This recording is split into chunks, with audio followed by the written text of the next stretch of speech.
ഓം ശാന്തി. 18/6/2024. ഇന്നത്തെ മുരളിയുടെ main points. മധുരമായ കുട്ടികളെ, അവഗുണങ്ങളെ മാറ്റുന്നതിനുള്ള പൂർണ്ണ പുരുഷാർത്ഥം ചെയ്യൂ. ഏത് ഗുണത്തിൻ്റെ കുറവുണ്ടോ അതിൻ്റെ ചാർട്ട് വയ്ക്കൂ. ഗുണങ്ങൾ ദാനം ചെയ്യൂ, എങ്കിൽ ഗുണവാൻ ആയിത്തീരും. സത്യയുഗത്തിലെ ഉയർന്ന പദവി എടുക്കുന്നതിന് നാം ഗുണവാനാകണം. സർവഗുണസമ്പന്നൻ എന്നാണ് അവിടെയുള്ള എല്ലാ ആത്മാക്കളുടെയും മഹിമ. നമ്മളുടെ ഉള്ളിൽ എന്ത് അവഗുണമാണ് ഉള്ളത് എന്നത് നാം സ്വയം ചെക്ക് ചെയ്യണം. ഇതിനായി മുഴുവൻ ദിവസത്തിലും ഇടയ്ക്കിടെ നാം നമ്മളുടെ കഥാപാത്രത്തിൽ നിന്നും ഒരല്പം മാറി നിന്ന് നമ്മുടെ പെരുമാറ്റം എങ്ങനെയാണ്, നമ്മളുടെ ചിന്താഗതി എങ്ങനെയാണ് എന്നത് വിശകലനം ചെയ്യണം. ഏത് കാര്യമാണോ ശ്രീമത്തിന് വിരുദ്ധമായി തോന്നുന്നത്, അല്ലെങ്കിൽ അവഗുണങ്ങളുടെ ലാഞ്ചന ഉണ്ട് എന്ന് തോന്നുന്നത്, ആ കുറവിനെ മാറ്റിയെടുക്കാൻ നോക്കണം. മാറ്റിയെടുക്കുന്നതിന് ഏത് ഗുണമാണ് ആവശ്യം, ബാബയുടെ ഓർമ്മ എത്ര വേണം തുടങ്ങിയ മറ്റു കാര്യങ്ങളും ചെക്ക് ചെയ്യണം. ഇങ്ങനെ ഓരോ കുറവിനു വേണ്ടിയും നാം ചാർട്ട് വയ്ക്കണം. അതിനോടൊപ്പം ഗുണദാനം ചെയ്യുകയും വേണം. ഇതിലൂടെയാണ് നമ്മൾ ഗുണവാനായി തീരുന്നത്. ചോദ്യം: ഗുണവാനാകുന്നതിന് ഏറ്റവും ആദ്യം ലഭിച്ചിട്ടുള്ള ശ്രീമതം ഏതാണ്? ഉത്തരം: മധുരമായ കുട്ടികളെ, ഗുണവാൻ ആകണമെങ്കിൽ 1. ആരുടെയും ദേഹം കാണരുത്. സ്വയം ആത്മാവെന്ന് മനസ്സിലാക്കൂ. ഒരു ബാബയിൽ നിന്ന് കേൾക്കൂ, ഒരു ബാബയെ കാണൂ. മനുഷ്യമതം കാണരുത്. 2. ദേഹാഭിമാനത്തിന് വശപ്പെട്ട് അങ്ങനെ ഒരു കർമ്മവും സംഭവിക്കരുത്. അതിലൂടെ ബാബയുടെയോ ബ്രാഹ്മണ കുലത്തിൻ്റെയോ പേര് ചീത്തയാവുന്ന തരത്തിൽ. തലതിരിഞ്ഞ ചലനമുള്ളവർ ഗുണവാനാകാൻ സാധിക്കില്ല. അവരെ കുലകളങ്കിതർ എന്ന് പറയുന്നു. സർവഗുണസമ്പന്നനാകണമെങ്കിൽ, ഗുണവാനാകണമെങ്കിൽ എന്താണ് ശ്രദ്ധിക്കേണ്ടത്? ഏറ്റവും ആദ്യത്തെ ശ്രീമതം എന്താണ്? അത് മറ്റൊന്നുമല്ല, ശരീരബോധത്തിൽ വരരുത്, ശരീരത്തെ കാണരുത്. നമ്മൾ ആത്മാക്കളാണ്. ഈ ശരീരം നമ്മുടെ വസ്ത്രമാണ്. ഈ വസ്ത്രം ഉപയോഗിച്ച് നമ്മുടെ കഥാപാത്രത്തെ നമ്മൾ അഭിനയിക്കുകയാണ്.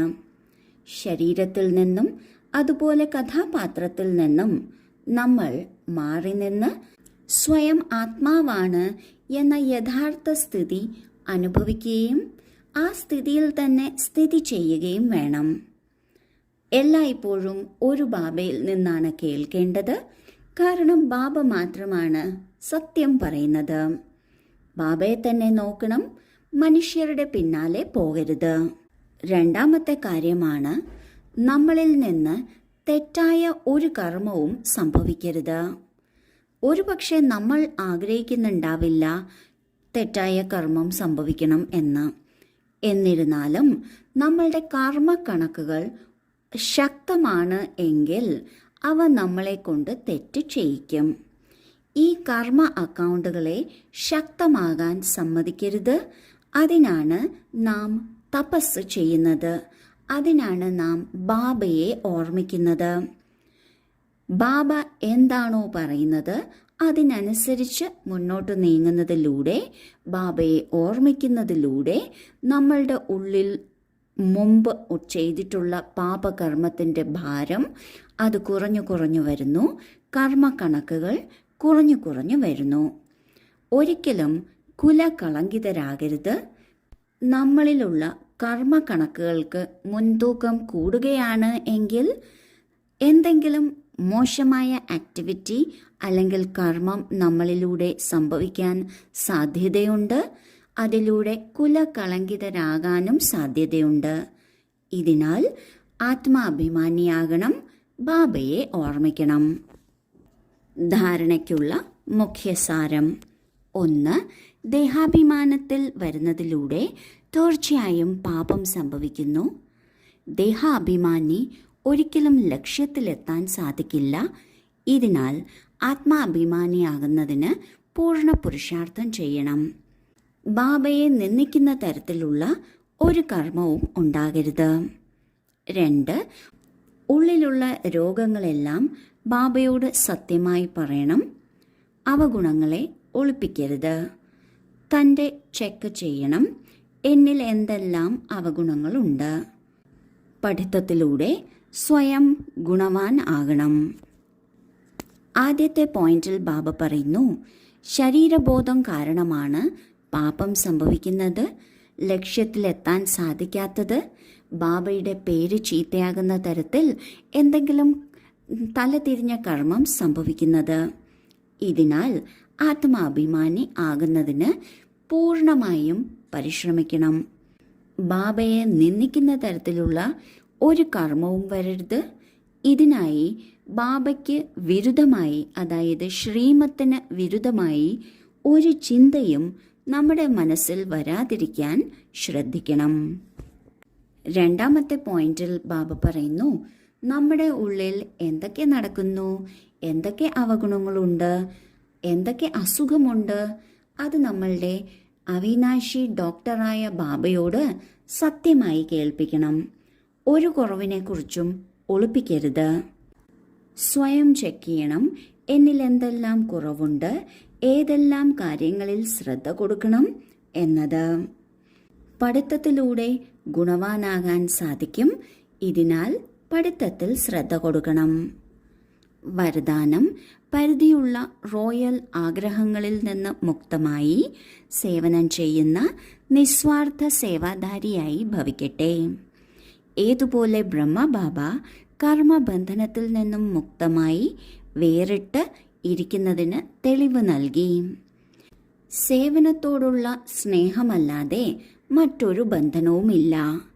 സേവനത്തിൽ പരിധിയുള്ള റോയലായ ആഗ്രഹങ്ങൾ ഉണ്ടാകുന്നു. അതും കർമ്മക്കണക്കുകളുടെ ബന്ധനത്തിൽ ബന്ധിപ്പിക്കുന്നു. സത്യമായ സേവാധാരി ഈ കർമ്മക്കണക്കുകളിൽ നിന്നും മുക്തമായിരിക്കുന്നു. ഏതുപോലെ ശരീരത്തിൻ്റെ ബന്ധനം, ദേഹത്തിൻ്റെ ബന്ധത്തിൻ്റെ ബന്ധനം, ഇങ്ങനെ സേവനത്തിൽ സ്വാർത്ഥതയും ഇതും ബന്ധനമാണ്. ഈ ബന്ധനത്തിൽ നിന്ന് അല്ലെങ്കിൽ റോയൽ കർമ്മക്കണക്കിൽ നിന്നും മുക്തരായി നിസ്വാർത്ഥ സേവാധാരിയാകൂ. ബ്രഹ്മബാബ എന്ത് കർമ്മം ചെയ്തുകൊണ്ടും ആ കർമ്മത്തിൻ്റെ ബന്ധനത്തിൽ നിന്ന് മുക്തമായി വേറിട്ട് നിന്നു.